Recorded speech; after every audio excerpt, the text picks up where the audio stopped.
Hey, what is up, everyone? This is Atv with another episode of The Company Next Door. We're doing some video today. We're doing some audio. We've moved out of the home studio. We're up in the living room trying something else out, all the way from Midway, Utah. Got my buddy here, Peter Malinka. Peter, how are you, man? Doing well. Thanks for having me on. This is exciting. Are you awake this early? It is 9:15 a.m. Yeah, right. I know. And, it's interesting. I was actually up until about 1 o'clock last night, and it seems like I just keep staying up later and later. As I'm a tax guy, yeah. I'm a CPA, and as you get closer to the deadline, I mean, nothing is sacred. And so Friday night, working at 1 a.m. Yeah. Oh man. Anyway, you're on a programmer's that's like a programming schedule. All my buddies that are in coding, they work till 2-3 in the morning. Really? Oh yeah. And they sleep in till 10-11, so 9 would be very early. I just finished up an interview with one. And this year is crazy because everything was delayed with the coronavirus on the tax season. Yeah, everything was kind of pushed back. We spent a lot of time with our clients in April. If they wouldn't have pushed back that deadline, we wouldn't have been able to help our clients with a lot of the PPP loans and all that other stuff. So it was good. It was beneficial to our clients. It definitely helped us out. I don't think we would have been able to help our clients as much as we did. So awesome. I'm glad to see that happen. Later on, and just so you know, and you guys, but listen, you already know this. There's no preparation. I don't give them any questions in advance because I want them to be basically shocked and scared by every question. But I will say this later on. I will ask you to share one valuable tip with our listeners, maybe in the tax world, PPP, whatever it is. So Peter and I met probably about 7 or 8 years ago. We were living in the same area over in Midway, which is just a couple miles away the other way. And he was one of the first guys that I met after being in Utah that liked a lot of the similar bands and music. So we hit it off pretty quick because it just doesn't happen. It's mostly a country scene here, and no offense to any country people, but it's just not where I came from. So I met Peter, and I don't know how we got in the conversation, but we got talking about music, and we had a lot of similar bands. So I asked you. So 5 stars for you. I asked you what you do, and you kind of didn't give me a straight answer, and I was like, hey, come on, Ete, like. What do you do that you enjoy? And you're like, I make music. And I was like, sweet, okay. That's how it started. I want to talk to this guy. Cool. And, so it was good. It was definitely awesome. good. And it's funny. I still listen to your music, and there's like 3 or 4 bands that you turned me on to that I still like. They're on my playlist, man. That's awesome. It is awesome. That's awesome. And okay, we're going to come back to that. So, and at the time, and roughly I'm saying 7-8 years, but at the time, he just moved into Midway, I believe, and I'll ask him for the backstory, but he was traveling down to Phoenix or the Arizona area. He had some clients or some work down there that he was doing.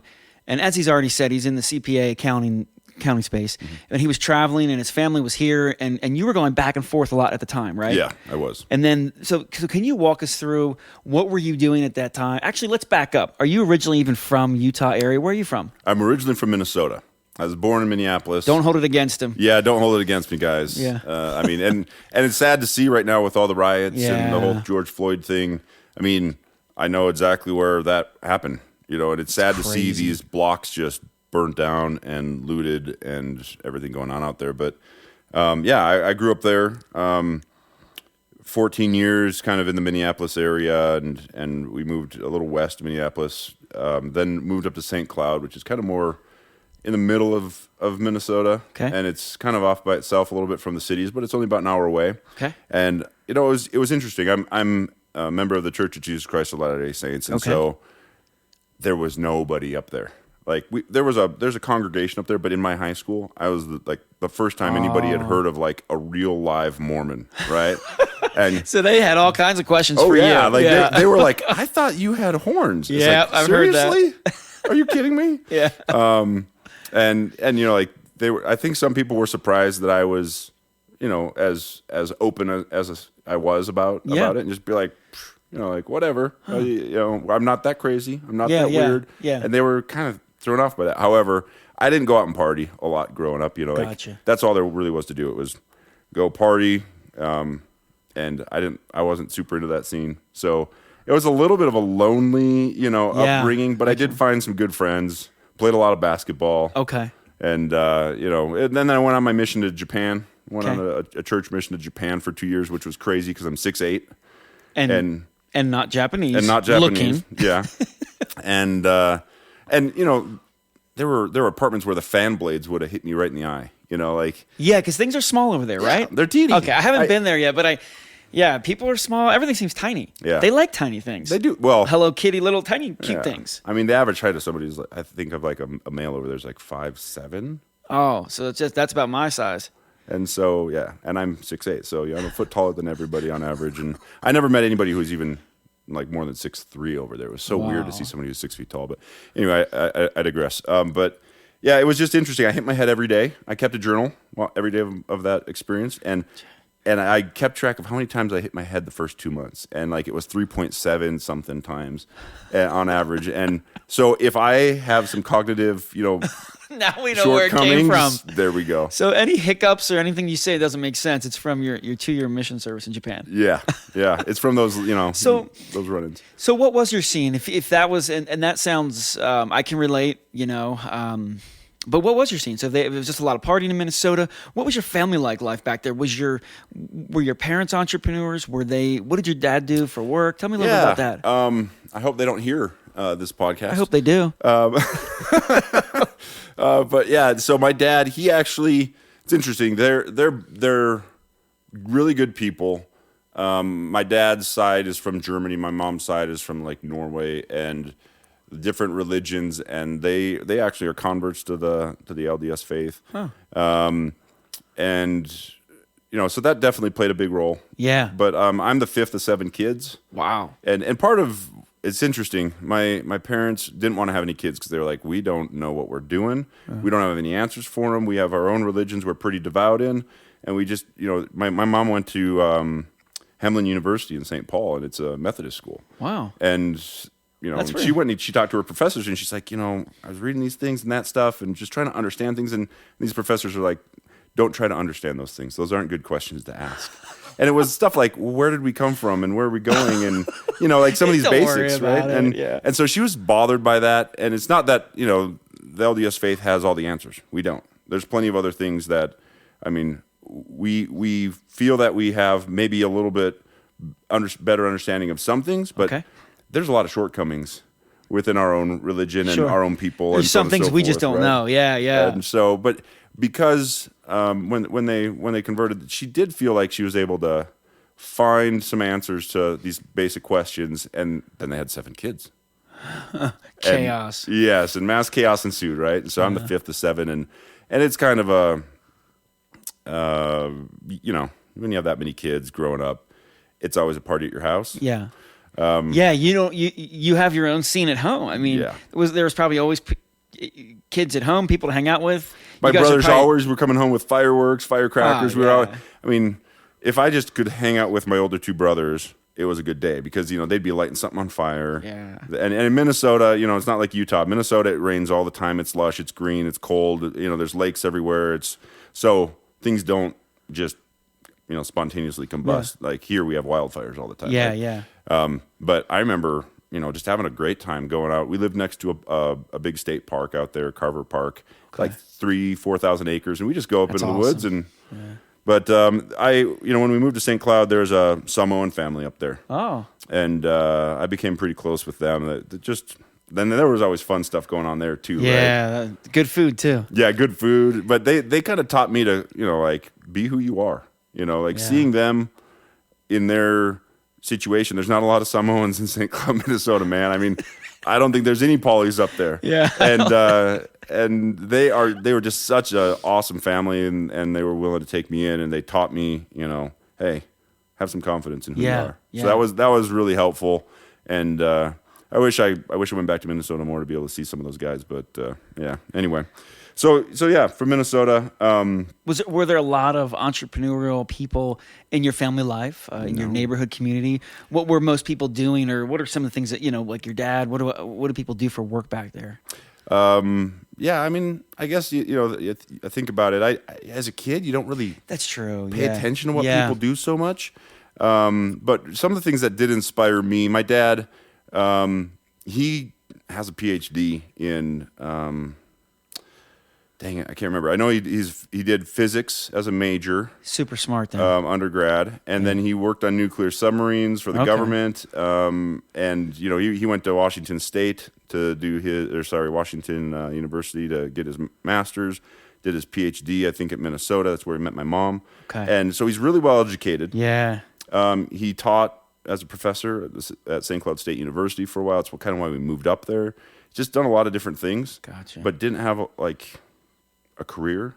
Yeah. And he was always a consultant and kind of an engineer type of guy. But I wouldn't say he's a typical engineer. He's totally not that way. Huh. So it was interesting because seeing that and having 7 kids, money's still kind of short regardless. Sure. Yeah, that's a lot of mouths to feed. Right. And so I heard, my parents, I'm kind of an empath in that I can sense how people Take are it on. feeling. Yeah. And it can be overwhelming. As a kid, it was really overwhelming for me to be able to recognize like these people are feeling this way, and it would bother me. Yeah. And so being able to learn, like, you can't absorb everything, understand, comprehend, but don't like internalize. Take it in, especially with, like you said, 7 of you, and then parents. That's a lot of personalities, energies in one roof. Yeah. So it's bound to happen some conflict and some learning opportunities. Yeah. But now it helps, as I learned to understand myself, growing up, going on my mission, I wanted to be in business. Yeah. Just knowing that money was always tight, regardless of how well educated my dad was, how smart he was. Yeah. Kind of turned some things on its head, right? Sure. Yeah. Because so then did you write the story in your head that, education, excessive amounts of education didn't always equal financial success? Yeah. And maybe entrepreneurship, or just maybe there's another way? Was that kind of, Yeah. was that how you looked as a kid? It was, yeah. I mean, probably 17, older teenager, right? Okay, 17, yeah. 18, Yeah, as a 19. kid, you didn't care. You're just blowing stuff up with your brothers. Gotcha. Yeah, right. Lighting things on fire. Lighting things on fire. And try not to get into too much trouble. But yeah, it was interesting because seeing that, it definitely made me ask questions. Yeah. And I didn't have all the answers right away, but it definitely opened my mind to, hey, things are not as black and white as people tell me. And so I need to be a little bit more open-minded. And I'm a very open-minded individual. I love it. In fact, I'm a creative person. Yeah. But I'm also an accountant. And you know what they say about creative accounting, right? I mean, it's horrible. It's bad. There's a bad connotation about that. And, all the frauds and all that other stuff. But the interesting thing about that is I'm a strategist. I'm not like a tax return mule. Right. I'm not like an H&R Block. There's a lot of firms around town that I think they focus on getting work out, and that's good. We need that, but my niche is more. You have a problem.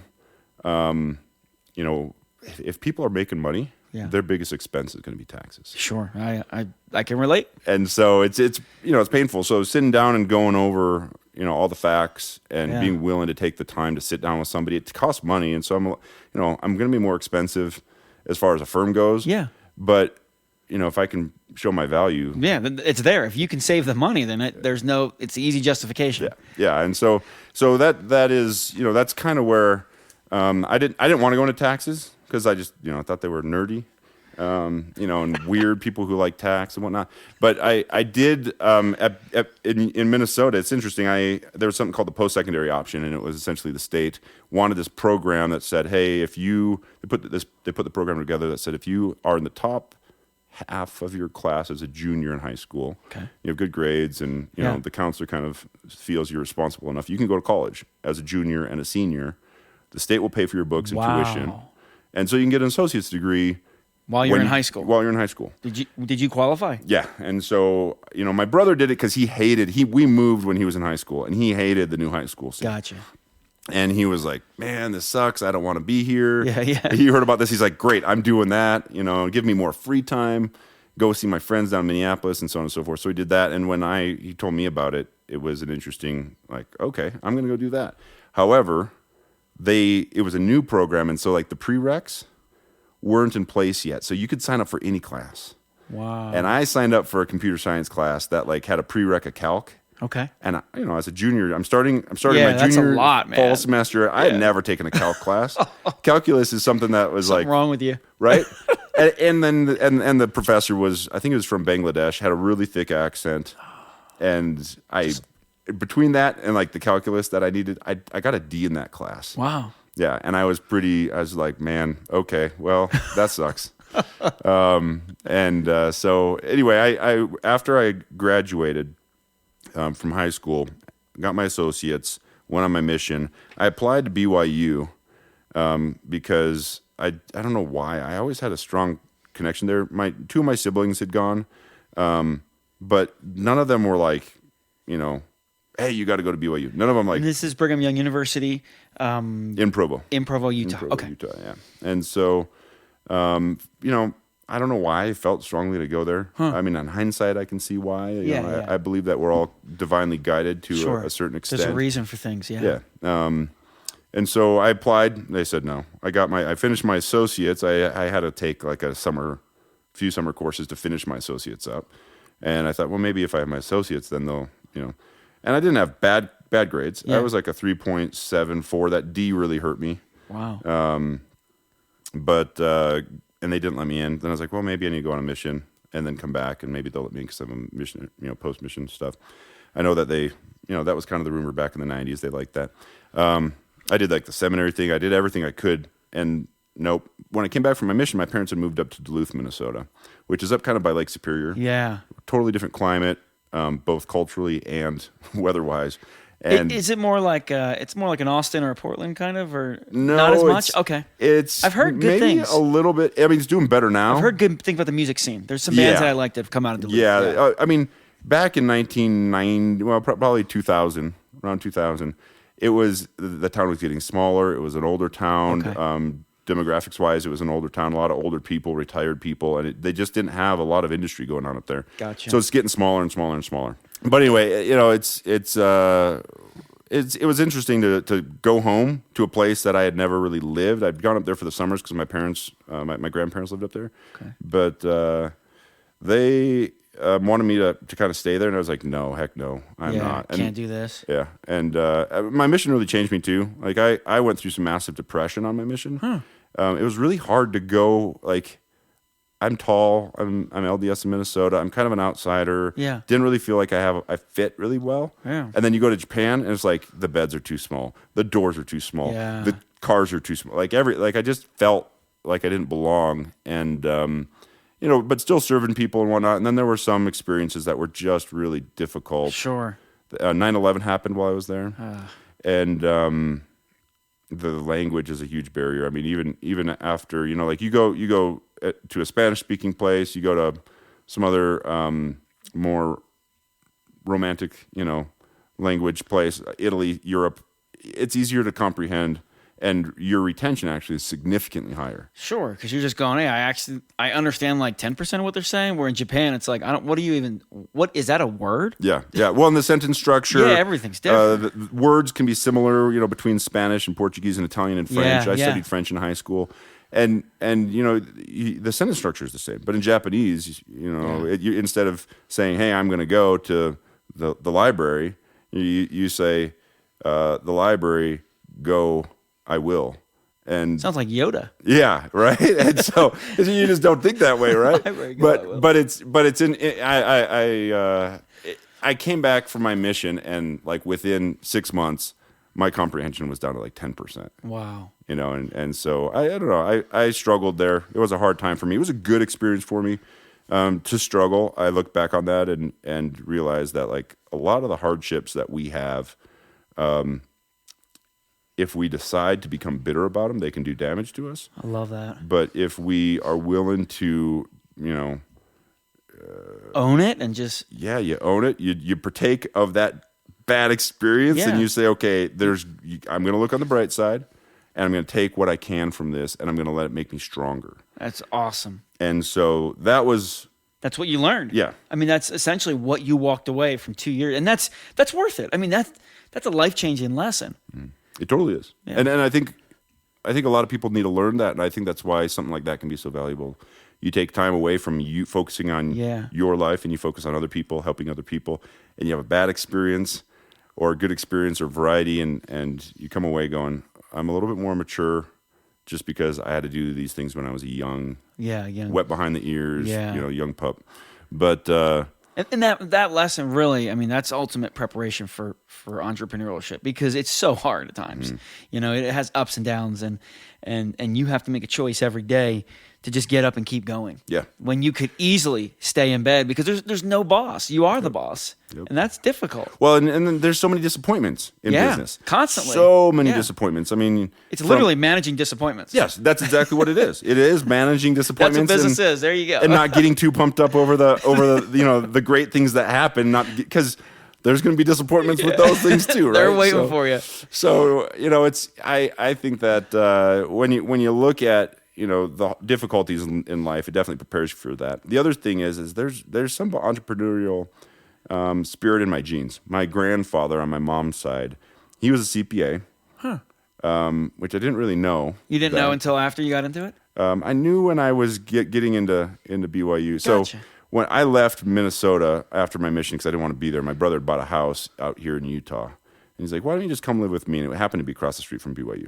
I got it on like a foreclosure or something. And it's like, dang, dude, how did you land this place? So he invited me to come live with him. He had some renters upstairs, and there was a spare room. So went out there, and I was looking for a job, and I was like, hey, you know what? I'll mow lawns. I see these guys over at BYU mowing lawns. Like, I'm just going to go over there, ask if I can get like something so I have some income. I'll do anything, right? There's no sacred cows. Yeah. When it comes to, if you're truly humble. Yep. And I was humble. So I went over there, and they're like, no, you have to be a student to have a job on campus. Sorry. I said, oh, what the heck, And I really felt strongly to go do that. Like, so not only are they not letting you come to their school, now you can't even mow their lawn. Yeah. All right. Yeah. I see how it is, BYU. Right? That's exactly how I felt too. But still there was something inside me that was like, hey, you need to go over there and talk to them at least. So I did, and on my way out through that building, I think it was the ASB, the main administrative building, there was a sign that said admissions. And I was like, I want to know why I didn't get in. I didn't study for the ACT at all, but I got like a 29 on it or something like that. I have a good GPA, good college GPA. I already have my associate's degree, so hopefully I'll be able to wrap this up quick. And I go, there was somebody there who was his name was Fred. I can't remember his last name. Totally wonderful man, and he just cared, and was like, "What's your story? How can I help you?" And I kind of told me, he's like, "That's interesting. Like, let me look. Let me pull it up." They didn't have in the transcript that I had gone to college at all. And the 2 years that you did during it, they my didn't have associates, that. they didn't have it was in there, but it wasn't being taken into the equation. And so my high school GPA was quite a bit lower than I think other people's would have been and whatnot. But college GPA 3.7 something, would have been half decent at the time. And so he's like, well, what I would suggest you do is reapply. I got this fixed now, and let me know. Take these 2 courses over. It'll up your GPA a little bit, and over during summer school, because we're offering them. And so I did, and I got in, and then I got into the accounting program. Somebody said, the accounting program is one of the best in the nation. It's always top 3, the undergrad program and the master's. And when I heard that, I was like, I want to understand business because I'm sick and tired of people telling me how to make money. Yeah. And then hearing all these stories about people not being able to make money, even though they, Sure. So accounting is a language of business. I thought about finance. I thought about strategy, marketing, and so on and so forth. But I'm kind of stupid. So I start with the basics, right? So accounting, that's where it was. And it was your gateway to business. That's how you were seeing it at the time. Yeah. Interesting. Yeah. And then, so you got into BYU then? Yeah, I got into BYU and I got into the accounting program, which really surprised me that I'd get into it was really fun. There were a lot of good prereqs there, like econ. There's a Professor Curl teaches Econ 110 there, and that changed my perspective on life because it's all about human behavior and the impacts of of their decisions on the financial world and on their own little family world too. So for me, I kind of saw this conundrum with my own family growing up with the finances. And going, I now understand that a whole lot better. And now I can understand other people's situations a lot better. Right. Then understanding accounting, being able to go in now and look at people's, individual, profit and losses, balance sheets, net statements of net worth, and also their cash flow projections. Like I always encourage my clients to put together some sort of cash flow projection, some sort of budget. It's shocking to some people when they put together hard data, and they look at it, they say, this is actually what I spend. This is actually what I make. This is actually what I'm worth.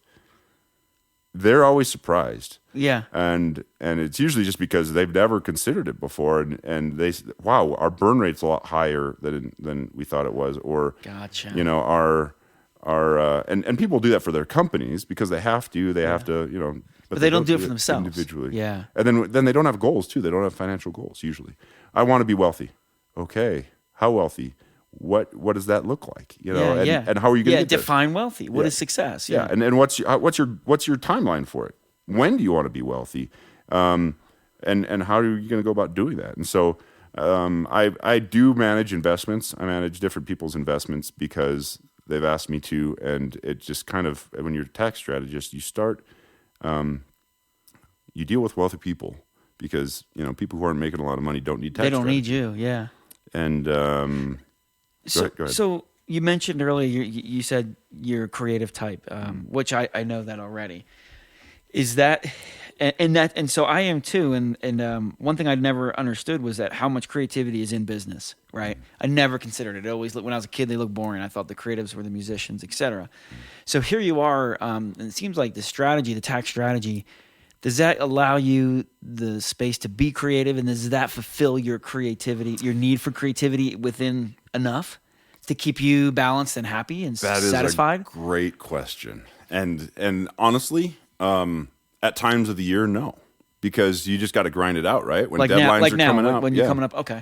When deadlines are coming up, it's, you know, hey, we got to put in some crazy hours. It's just work, day after day after day, and you know, you have your grinder hat on, and it's not necessarily the most, you know, creative situation, but we don't have like a huge portfolio of clients. It's not like we do 10,000 tax returns a year, right? Sure. And so working with the clients to solve their problems is satisfying to me.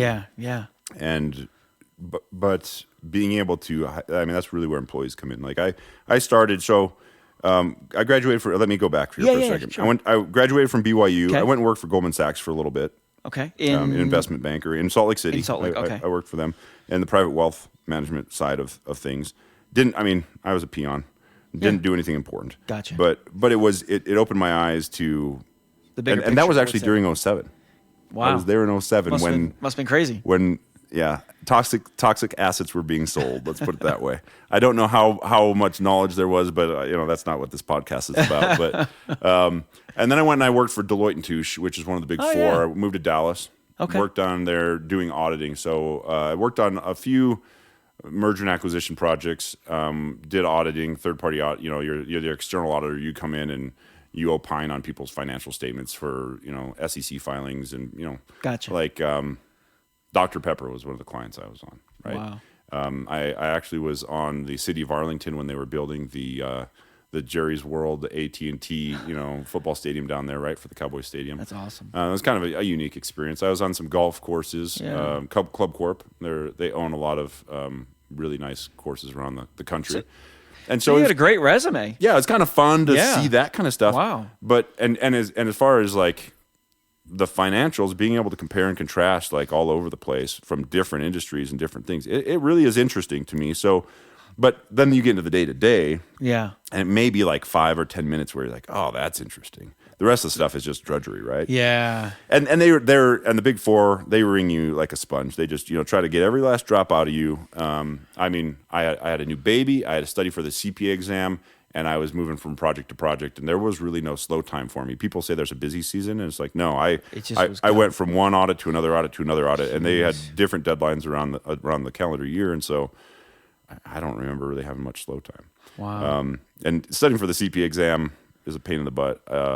Yeah, that was a lot of fun. Sounds crazy. Sounds stressful. Yeah, it was. But the cool thing is, after I worked there, like they actually, I got let go from Deloitte during, I think it was like the 8th or 10th round of layoffs there, because they were the slowest. They're the most conservative of the big four, I felt at the time, at least. I don't know if they are anymore, but they were the most conservative, and they were the slowest to change their billing rates. So they lost a lot of clients during a huge downturn. Yep. Where other firms were saying, okay, we're gonna drop our costs to you guys, and they weren't, and so they lost about 50%, I believe, in the Dallas area, and a lot of my managers were let go, and we were just all all of us were just like, when are we going to get let go? just a When's matter the of bleeding time. going to stop? Yeah. You know? And so when that happened, it was fortunate. I had an opportunity to just take a job right away. I had a job within like a week. Wow. And at that point, I knew I wanted to get into tax, kind of come full circle on the whole accounting, business, understanding, language of business type thing. And so I joined a firm in Tempe, Arizona. Okay. And that took about 8 months for that to transpire. But, I was working in the meantime. Okay. And that was a really good experience because I got to see how a small firm runs. Yeah. So you went from the big and you one were part- part of that, yeah. to these tiny little things. So one partner. Which is awesome. Yeah. I've had similar experiences in my background, and it really helps me to get a big picture and to see the potential, but also the power of small companies. Yes. Yeah. And to see how you can really make a big difference. You can make a huge Even difference. if it's like just a team of 5, 6, 10 employees that are consulting, acting as true business advisors for these people who need it, to see like the book of business that they support is really cool. It was really amazing. So That's cool. Doing that, I had some unique experiences while I was down in Arizona that helped me change my life in a better way. Helped me grow up a lot. Okay. I was still dealing with a little bit of residual depression because you Sure. go through these busy seasons, you go through these stressful Yeah. times, and like, what do you do? This is hard. Yeah. And learning how to take care of myself. My parents were not ever like, they're minimalists. They are like, you take care of your neighbor, you help other people out, you sacrifice for the better of everybody else. Yeah, for the community. That's just how they were. My mom was always doing something for somebody. I remember like, you brought dinner over to this family, but where's the food? Yeah, like, yeah. what are we going to eat? And they mean so well. Yeah, and so, it's good. Yeah, it is good, but we're still hungry. Yeah, we're still right. But it also teaches you to take care of yourself. Yeah. And so I learned how to cook at a pretty young age. In That's high school, when I went on my mission, my companions were like, "Dang, man! Like, how do you know how to make such good food?" Yeah. And it wasn't good food, but it was edible. It was better than, it was edible. So they were happy about that. And they didn't have to cook it. It was a good experience to go through a lot of this stuff. It was a growing time for me, and then we had some spiritual experiences where we just didn't know what the Lord wanted us to do at that point in time, and felt divinely guided to make some changes to my career and where we were living, what we were doing, and I won't go into the detail on that, but that brought us to Midway. That's where I felt how you like got to Utah. I needed to kind of open up my own. So that's thing. kind of where I started the story. Whatever time frame we met 7-8 years ago. Yeah. So then you guys had just gotten here. We just moved and up. Did here. you have a plan coming here? Yeah, well, it was to open up the firm and to be a tax strategist. That was the part that I enjoyed while I was working for this firm in Tempe. And they were all, of course, about, hey, crank out the hours because that makes me more money as an owner. Yeah. Crank out your hours, like stay busy doing that. And I wanted to sit down and I wanted to look at the client's books and say, how can we help you reduce your costs? How can we, I really want to be. You wanted to business give a better advisor. service, yeah. And not just once or twice a year we touch base because they have some technical. You have a relationship ongoing about compliance or something like that. This is more of a, hey, what's your strategy? Yeah. How are we going to do this? Let me help you do this, and let me bring a lot of. I'm an extrovert. I love talking to people. I love visiting with people. It's because you got that nice radio voice. Yeah, it's that radio voice. You can hear it, man. Listen to that. Yeah. I don't know. It's good. I mumbled a lot growing up, and so people always made fun of me because I had this deep voice as like a 12-year-old. I was 6'6". They're like, speak up. Yeah. 12 feet or 6 feet tall, 12 years old, and had this deep voice. And so people always made fun of my voice, and I mumbled and I had no confidence. Yeah. But it's interesting to see now it's like. People say I have a radio voice. Yeah. What? How is this possible? I was made fun of my voice. Anyway, it's so good. Yeah, it comes full circle, right? But maybe I ought to join you on more of these podcasts. Yeah, we'll get you on a recording session. You can sing bass. Yeah, right. But I think the cool part is when I opened up my doors here in Midway. Okay. I didn't really know how this was going to go because I had no plan. I actually had. I had felt like I didn't want to be in public accounting anymore because of the billable hours. When I left Arizona, I really questioned public accounting because if I'd go on vacation for a month, I'm not making any money, right? Yeah. Off of me. And so you have to have employees. Otherwise, the firm's revenue is going to be zero. And I didn't have any employees, to start off with. I didn't have a book of business that I was kind of working during this period of time. I went and I worked for a group out of Provo just for a few months, and they hired me as like an assistant controller. They didn't need an assistant controller. They needed just another staff accountant. Gotcha. And I let them know that. I was miserable there. It was so boring, like just going over their books every day. And that did not like satisfy my creativity. Yeah, that didn't help. And so, it didn't help at all. So when we moved away from that, I let them know, and they were like, yeah, we feel bad. You moved up here on your own dime. We really don't need you. We agree with you. We're going to give you some severance, some good severance. They were really generous with me. That's and awesome. It was an answer to prayer, because at that point it was January, and I was getting phone calls from clients in at Phoenix saying, hey, you're my accountant. I haven't talked to the partner over there in 5 years, you're my accountant. And I was like, okay, well, maybe I ought to do this. And jump in. Yeah, just jump in. It's the right time of the year to do it. I have some severance to kind of cover some costs, even if I don't make money for a few months here. Maybe I should just do this. And it was hard because, you land a client, and I mean, going from 0 clients to, 10 clients was like a big deal, right? Yeah, yeah. And then going from, and I'm not from Utah. Right. Yeah. A lot of, and I'm not either. Where a lot of people here in these towns, they stay here, their families stay here, and so they're so connected, right? Yeah. They open a practice or a business, and they're booked out right away. Yeah. Us people from the outside, we got to work a little harder. Yeah. It's so true. It is so absolutely true. It's true. Especially kind of up in Wasatch County here, where it's a smaller neighborhood. Especially in Midway. Yeah. So, but as a tax strategist, the other side of that is a lot of my clients are not from Utah. Yeah. And so it was word of mouth, and so I did a good job for a few people, and it kind of grew. There were lots of hiccups with growing the firm, but it got to a point where I was able to hire. All of a sudden I went from 0 employees working out of my home that we were renting to, okay, I need to hire 3 employees. Yeah.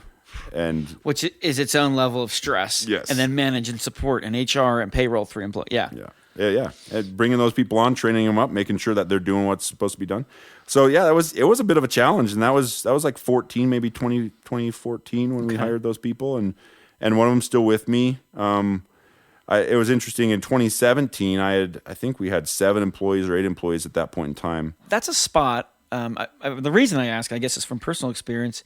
As my company was growing the last few years, especially about 3 years ago, at the max growth state, I was the most unhappy I had been in a long time because I was very disconnected. I wasn't doing the work. I wasn't talking to the clients. I was literally just putting out fires. Anyway, so I hated it. So I pivoted and made changes. I moved more towards a franchise model. How was it for you as you were growing and scaling? Yeah, it was. It was interesting. We brought on some big clients. We brought on some big projects, and we got through those and had a lot of good experience in 16 and 17. Okay. And then as we got through the tax season in April 2017, we had a good group of core employees. And we sat down in May. I remember the first week of May, we sat down and said, okay, we're going to really strategize now. We've been trying to get to this point. We're here. Now the next step is, and let's sit down and let's define what we're doing, why we're doing it, and where we want to go. And we really made some good progress on that. Awesome. We Simon Sinek. Yeah, start love with Simon. why. Yep. Right? Favorite book. I have a stack of them. I give them to everybody that wants to work with me. Yeah, it's great advice. I mean, know your why. Why are you doing what you do? Yeah, and if it's just because I want to make money, well, there's a whole lot of better ways to make money. You are unique. Everybody is unique, and they have something unique to offer. And so, I think really finding what you're passionate about is really the goal, because you will be successful. That was one thing I was told growing up, that hey, it takes a lot of effort and a lot of luck and a lot of this and a lot of that to make money. Yeah, and I don't think it does. I think it takes a lot of passion. If you're passionate about something, it will come. You just keep going, and it doesn't feel like work. Yeah. You just build and build and build. I think it was Harry Truman that maybe it was another president. I could be mistaken, but there's a quote that says, talks about persistence. There are tons of talented people out there. There are tons of smart people out there. There are tons of this and that and the other thing, but persistence will conquer all of those things. I mean, it's good to be talented and persistent. It's good to be smart and persistent, but if you're persistent, you will succeed. Absolutely. And so you need passion to be persistent. Sure. And, that was part of what I learned in that econ class at BYU was, I remember the last day of that class, he said, follow what you love, do it. And don't be stupid about it and be like, well, I want to be an artist, but I'm never going to put pen to paper or, a paintbrush to canvas. But, count the cost and go after it fiercely. And that's where I realized I need to do something that I'm passionate about, and I want to help people. So originally, it sounds like accounting was really just a part of business. You were really about business, and accounting was, like you said, the language of business, which I like that. I've never heard that. You went through there. You're in Phoenix. You get back. You move to Midway. You're growing your practice. Takes a few years. You're getting bigger. You're getting larger. And now, are you still passionate about what you're doing? Are you passionate about the strategic part? Or is there something, have you become more passionate about business? I have become more passionate about helping people build wealth. Okay. But I've also become passionate about transactions and projects. You want to leave a mark on society, right? You want Sure. to, I don't know if that's just like a manly thing to do or whatever the case may be. Like dogs mark their territory. Yeah, you just want to pee on stuff. I just want to pee on stuff. It just is natural, right? Even as like a little boy, right? You're like, a diaper. I don't want to wear a diaper. Yeah. I'm going to take that off. But I don't know. There's some instinct there, and so like doing we help somebody buy a $20 million chain of restaurants, and it was a big transaction, and it was fun because it was. Let's look for all of the skeletons in the closet. There was some auditing going on where you're really making sure that forensics. You're making sure that you're finding everything that the sellers may be hiding, right? Yeah. You're also trying to project how can we make this more valuable. Yeah. And so, right away coming in from that perspective where they want me to just make sure that they're paying for what they're they're getting what they're paying for. It was a different. Maybe a little bit of a different aspect, but I while we were doing that, I saw opportunities. I saw opportunities for them once they closed on this deal to leverage things that were already built in that the previous owners hadn't considered before. Which is fun, exciting, challenging, and creative. Yes, Yeah. it's strategic. Yeah. And so there was a lot of fun in that. But shortly after that happened, Memorial, we were doing the strategy stuff. Talk about ups and downs in business, managing problems. Yeah. It was Memorial Weekend, and I was doing some reviews with some of my employees, just seeing, we were doing the strategy stuff. We were doing some reviews.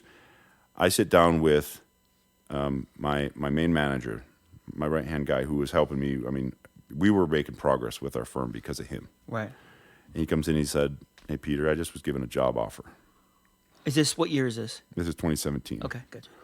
And he says, "I was given a job offer by this group I used to work for. They want me to be their CFO. And it's like a dream job for me." And, I kind of want to take it. I was like, dude, if this is like truly a dream, you can't hold them back, position, right? then you have my blessing, man. Go do it. And literally they wanted him sooner than later. We'd gotten through the deadlines. We were really focused that month on strategy. And I was like, "Well, when are you going to start?" He's like, "Well, they want me to start as soon as possible." I was like, What does that mean? "Yeah." And I was like, "Well, do we really need you today, tomorrow? If you're not going to be here for the strategy side of stuff, I'll let you go, man. Like, I'll let you go do it. No hard feelings. You're a great person." I went to lunch with him, I think yesterday or the day before. Like, we still talk. And That's awesome. Yeah. And the cool thing is people could get upset about that. But if we let things dissolve naturally and let people progress and move on to where they want to move on to and give them that freedom, I totally believe in karma. It comes back and rewards you. And I'm working with him now, and he's a client of ours. And, that wasn't part of the plan. But it was like, "Mike, you're an awesome guy. You want to go do this? Yeah. Good luck. I will. So how can I help you?" Yeah. I love that attitude, though. And I think you're right. When you look, anybody's working for you, if they're part of your team, as the leader, you really need and you should be looking out for their best interests. Yes. And sometimes it doesn't help you. Sometimes it's outside the company. You have to be willing to let them go. But like you said, it's karma. They go out and do what's best for them. And maybe it'll come back in some way. You'll be blessed, or you'll be whatever. But you don't do it for that reason. Yeah. But I love that. Yeah. I mean, if we love each other, we really care for our brother and our sister, to take care of them. Well, if they come to you with a conundrum and it may negatively impact you, but it will increase their opportunity and their happiness, and they want to go do it, they have their agency, and we got to support them in that. Agreed. And that is one of my weaknesses. I really want to help my employees. I really want to be kind. Sometimes you have to play the bad boss, and that's been a challenge for me to learn. I've learned it. You're not a good bad guy. I'm not a good bad guy. You'd be terrible in a movie if you were the bad guy. If you were the villain, well, I guess you'd be good because you'd be so nice. It'd be hard once you finally switch bad to actually believe that you were bad. Yeah, so on that it'd side, definitely be a good twist. Yeah, it'd be a twist, but I just don't know if I could buy it. But anyway, yeah, and that's hard. That's a lesson too. Yeah, you got to sometimes be the boss, be the leader. Yeah. And so check this out. This is talk about a low point in. Which is good, because one of the questions I usually ask is, tell us one of the lowest points or the darkest moments. Boom. Yes, this is definitely it. Like this period from Memorial Weekend of 17 for about a year. Wow, it's a long period. Yeah, it was hard. So I'm going to refer to him as Mike, the guy that came in and talked to me. And then we'll say Bob is my office manager. Okay. He's more my bookkeeping payroll manager. Came in and we had a lunch, actually. We were going to go to lunch that day and just do like a 90-day review. I do 90-day reviews with all my employees. At least I try to, unless we're too busy. But yeah. And we went to lunch, and at lunch he was like, I can't be here anymore. And I was like, well, what do you mean here? Is it that bad? And he's like, no, I can't be in Utah anymore. Oh. This guy, he's from the Midwest, and he came out here for the position, and he's like, I need to change what I'm doing. I need to head back. And I was like, really? Okay. So my manager, Mike, and another manager, Bob,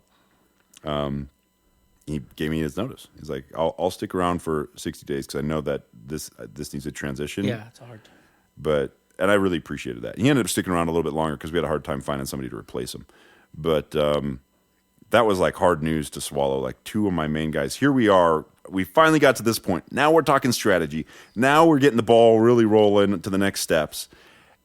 And now we don't have the right people on the bus again, to use the Jim Collins. Get the right people on the bus in the right seat. Right? Yeah. And so I'm kind of heading back from that lunch feeling a little bit rejected. I'm kind of pausing and thinking, what's going on here? Yeah. I go in and I talk to my office manager. She's the HR gal. She kind of manages the payroll and the workflow and all this other stuff. And we'll call her Kim. But I go and I talk to her. I'm like, hey, Mike gave notice and Bob gave notice. And she's like, what? Well, maybe I ought to tell you then that my dad is having some major health problems. My parents are separated, and we don't know what is wrong with him, but I'm the only child. He doesn't have any other family to help. Like, I need to go back home. And I think she lived in Michigan. And she's like, I got to go back. I was like, you've got to be kidding me. The three most important people that I rely on in my firm all gave notice within just a few hours. And it's all for reasons like, okay, parents having major health problems. Like he was on the verge of dying. Yeah. And you're like, well, what are you going to do? Yell at him? Yeah. No, you can't. Yeah. No, he needs to die. Yeah. And so that was hard to swallow. And at that point, I'm like, well, who do I still have? And I looked at it, I was like, well, two of these people I was considering letting go. Two of these people I need to hold on to. Maybe we hold on to all four a little bit longer. And, I've dealt with hard stuff before. I can do it again. That just kind of talking to myself, positive talk and trying to map this out. And I think that was, I don't know if that was Tuesday or whatever, but the next day, one of my other employees who was like the only other person that I was like, I cannot afford to lose him.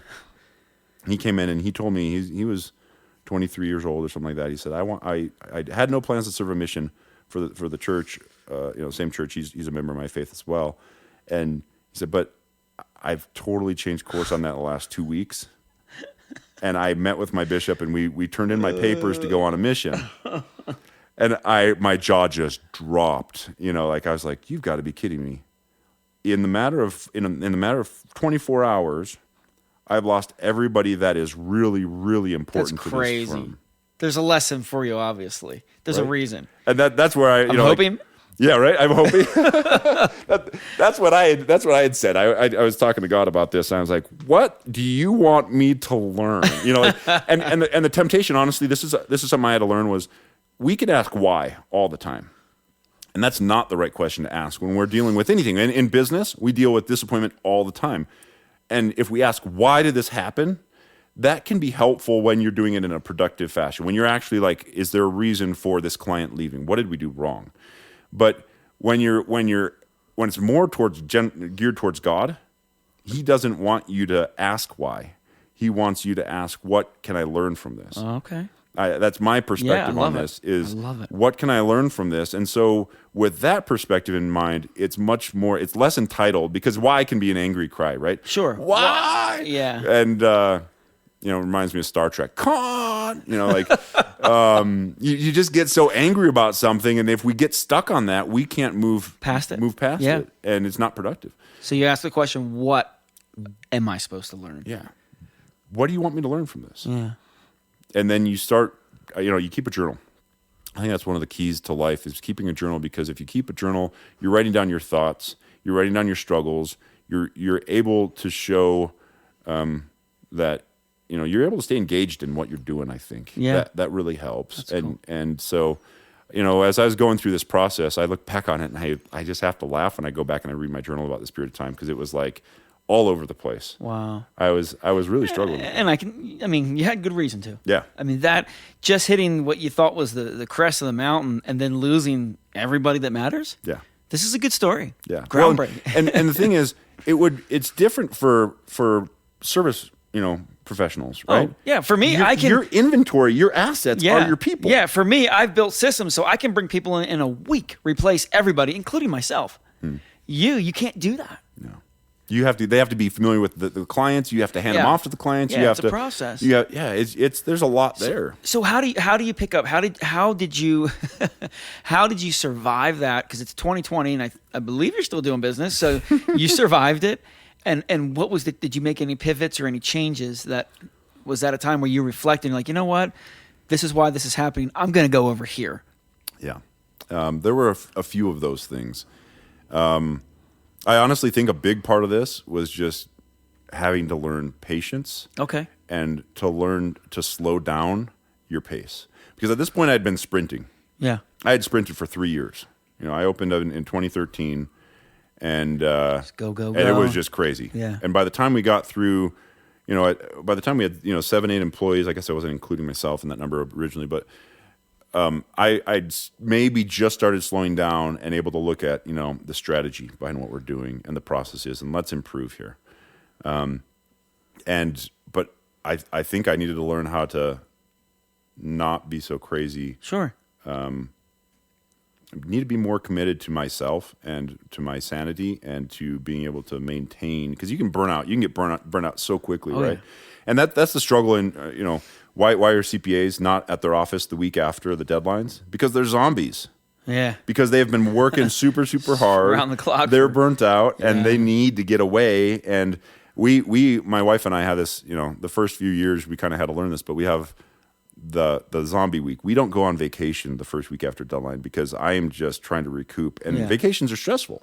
Yeah. Especially with kids. Yeah. I mean, if it was just me and my wife getting on a plane to go to an all-inclusive resort so we could veg for a week, that would be helpful. Yeah, that's not what it is. But I would probably sleep for the first 48 hours. Yeah. And so to a certain extent, that isn't helpful. And figuring that out was, to pace myself was really what I learned from this. The funny thing is, so the guy that decided to go on a mission got called to go in like September, October. Okay. So he was with me all summer. And my payroll bookkeeping manager was with me a lot longer than planned. Yeah. But they left in October. I ended up with no employees December 1st of 2017. Wow. Not a single one. And tons of work to do. I mean, we'd gotten through, I had started to ramp up my hours more because I needed to. And then the real, that sounds bad enough, right? Yeah. The real heartbreaker hits. I was in a ATV accident December 23rd of 2017. That's what you get for riding around Christmas. I know, right? Should I was out plowing snow, Yeah. and it was just kind of a fluke thing, and I had the plow up. I didn't think about how tipsy You're it playing was. with an ATV? With an ATV. Oh, okay. And and I was going across a field, and I kind of turned too sharply, and with the plow up, it's a lot more top heavy. Sure. And I didn't think about that. I mean, I didn't grow up with ATVs. I was just being stupid, and it rolled. It threw me off, and I broke my humerus. My right arm, my dominant arm. I write with my right hand. And it's a painful break. It's the second thickest bone in your body next to your femur, right? And it was a mid-shaft break. It was a pretty clean break, painful. But I'm going into tax season. Yeah, alone. Without a right arm. I lost all my right-hand people, and now I don't have a right arm. And so at that point, that was the low. That was the low. Like I'm on a couch with my arm in a sling for Christmas and New Year's, and I know the pressure that's coming on me. It was already going to be really stressful and hard, and then that happened. And so from there, how'd you pick up? How'd you walk? How did I walk? How'd you move forward? One step at a time. Yeah. Going through depression. I've learned to manage it really well now. Yeah. And I've learned a lot about myself and learning how to take care of yourself. You can't be a minimalist and work that hard, Right. You can't expect yourself, you can't expect to fly a jet on regular unleaded gas from, a gas station here. You need to have the right fuel if you're really going to be doing what you're doing. And you need to count that cost. And I wasn't raised in a family that taught that. And so that was hard for me. But I did learn that from this experience. Sure, I realized, okay, I need to exercise. I need to sleep. Either I need to eat really well or exercise really well or sleep really well and exercise really well. And take that time for me. So I've slowed down, and I've also started to work a little smarter in that, outsourcing things. I definitely did some of that. Good. And some of that works, some of that doesn't, because it's hard to outsource something that's so personal. Yeah. And honestly, it was just 6 months of trying to communicate with the clients and say, hey, I need to extend you this year. I'm not going to be able to get to it because I'm laid up. Did your clients stay with you? A lot of them did. I actually let go a few. Okay. Because at that point, it was a point to say, well, with such little cost right now, right. Do I really need this much money? And which are the clients that are costing me the most time that aren't really engaged in our program? 80-20 rule. The 80-20 rule comes into play. And so I actually let go a good number of clients and just said, listen, I'm not going to be able to help you this tax season and going forward. But, and I referred them to some good people who would. That's awesome. And I give them the heads up. I think that's the other thing. You don't want to just be like, sorry, I can't help you, bye. But to say, hey, this is why I can't, and you'd be better served by these people, and do a good handoff. Good. So we did that, and we were actually a little bit more profitable. Can you imagine that? It's funny. Everything you have said, minus being 6'8" and ATV, but we actually have a similar story. Yeah. So I can imagine that 100%, and I'm there right now, and I literally over 2019 into 2020 did the same pivot, cut my clientele in massive pieces. And I've told all my team this year, this is my favorite year in business. So I can imagine it, and I can feel it too. Yeah. It's a good place. It is. Happiness goes up because you cut the junk, you cut the excess, you cut your overhead, and you're just happy. Yeah. And now you have more time. Let me ask you this, because we're going to be winding down here. Are you taking on more clients? Are you looking for more clients in the tax strategist? If somebody's listening, because obviously you offer a very valuable service that I think a lot of small companies in this area are not doing. Yeah. And I can say that because I'm one that's been growing, and I'm strategizing by myself. Mm-hmm. So are you taking on new clients, or are you pretty booked out? We are definitely taking on new clients. We have a good staff in place. We have 6 people now. And some of them are working remotely with the COVID thing. Sure, yeah. And it's interesting because they have been very productive. Oh, yeah. And they're happier. Yeah. And keep it going. Right? And so it's been good that way. Yeah. So we don't have a huge office. We used to have a lot bigger offices. Yeah. But that's good, though. But yeah. Cuts your overhead. Yeah, it does. And I think employees are happier. So if my most important assets are doing better and are happier, Yeah. then that's awesome. So, do you have what's the best way for someone to find you if they're listening? Because I'll put a link in the show notes. Yeah, so we have a website, MalinkaCPA.com. Can you spell out Malinka for me? Yeah, my last name is Malinka. It's spelled Malinka, CPA.com. But you go there. We're located in Midway, right off of Main Street, and my commute is like a 1.5-minute commute, which I love. Brutal commute. But with having so many clients being out of the state of Utah, we do tax strategy, and I don't need to travel necessarily every day to a different client's place. We do a lot of stuff via Zoom, and clients have actually given me feedback. I prefer this. Oh, I prefer it. Yeah. And it's interesting to hear that, because a lot of people, you're afraid that if you don't have the hands-on, that human connection, connection, then you might lose something. But it's not the case. And so we're taking on new clients, and the advice I would give is, if you're gonna really try to grow and do something well, get a business advisor. Yeah. That is a partner, and pay them for it. One thing we've done is we've just done a subscription. And maybe it's $200 a month, maybe it's $500 a month, or $1,000 a month, depending on how much time they need. Yep.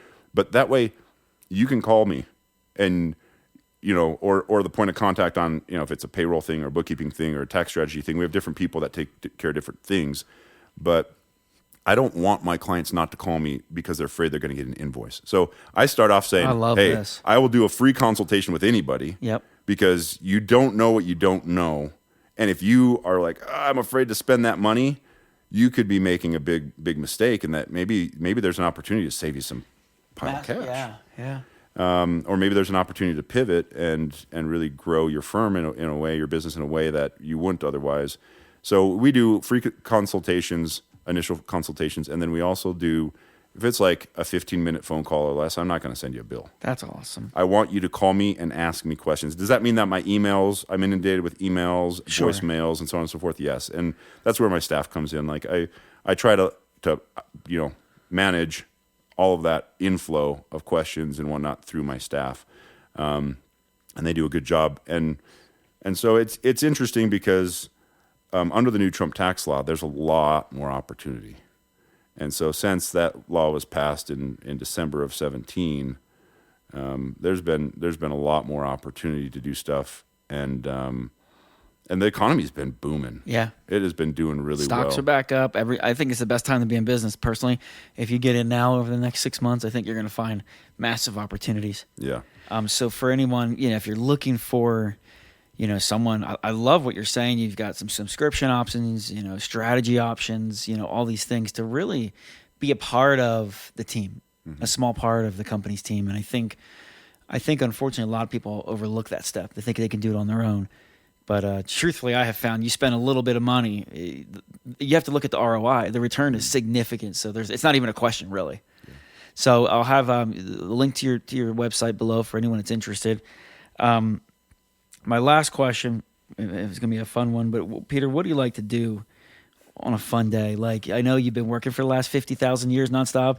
It's a Saturday. You have nothing to do. Where are you? What are you doing? Saturdays with nothing to do don't exist. I know. That's why be creative. They don't exist. There's no weeds to pull. There's no list, no clients to call. So it's interesting in the winter, I kind of enjoy winter because there's nothing to do outside as far as land and work and so on and so forth. I honestly love listening to audiobooks, podcasts, stuff like this. Yeah. Understanding learning from other people. I love to learn. And then like doing a puzzle while I'm listening. Nice. That sounds so nerdy. No, it doesn't. Keep your hands busy. Yeah, keep my hands busy, but it allows me, for some reason while I'm doing something with my hands, it allows me to really get into a lower, more basic level in my mind. So that's enjoyable. I really do like working outside. I have a little bit of space outside my house, and I'm actually putting in an orchard right now, and putting up a deer fence. And last Saturday it was rainy, and a lot of rain. I worked like 12 hours straight putting in this deer fence, and you enjoyed it. It was just, and I was soaking wet when I came in. I was kind of cold. Yeah. But I was also like, I could tell I was sweating because I was like just pounding and fence and digging and all this stuff. Yeah. And I come back in, and I was just like, wow, that was refreshing. That's awesome. Isn't that crazy how weird we can be? Like, as Yeah. a kid, that sounds absolutely horrible. Yeah, it's a nightmare. Yeah. You couldn't pay me enough. Yeah. But now, I understand. Now I do it for free? Yeah, something wrong with us. Yeah. The older we get. Totally. Well, Peter, thanks for coming in, man. I wish we had more time. There's some things that you talked about. I appreciate, your openness, and I wish we had time to jump into. You mentioned depression a few times. It's something I've struggled with, and many people do. I'm finding many entrepreneurs, majority, seem to have the similar struggles with that, and they don't want to talk about it. They don't want to talk about it, and I wish we had a whole show just to talk about it, and maybe we will at one day. Maybe we'll bring all the entrepreneurs that are depressed back, and we'll sit in a room. Yeah. Of course, that would take like 5 days. Yeah. But I love the openness, because I think for those of you who are out there and you have those feelings, and you might think, man, something wrong with me. You're not alone. I mean, there's nothing wrong with you. There's nothing wrong with you, and you're not alone. You're not alone, and we need to be more vulnerable as a society. Yeah, agreed. I'm sorry I chatted so much on this podcast. No, telling my story, but I appreciate. This is what it's being able to do about. it. I mean, and so I hope for anyone who's listening, for those of you who will be listening, this is what it's about. Peter is. I didn't know any of this about him. He's just, to me, a normal guy that I just, we hit it off 8 years ago. We see each other once every 5 years. But as you hear the story and you can see, the process and the things that he's been through, and his willingness to share and to give back and to do good business and to, karma and all these things. And he shared a lot of wisdom, the basics of entrepreneurship in this episode. I hope you picked up on it, but he's just a great guy. I'm so glad the service, the business is doing well, and you've gone through all that. Thank you for sharing that. Yeah, and again, if you need anyone, I can vouch for him. You've heard it. He's good as guys you're going to find. So, thanks, man. Yeah, thanks for having me on. This is a good time. Awesome. Love what you're doing. Yeah, we'll have to add a little more bass to that voice too, just to get that James Earl Jones thing going. All right, thanks, man. Thank you. Thank you guys for tuning in, and we'll see you on the next episode of The Company Next Door.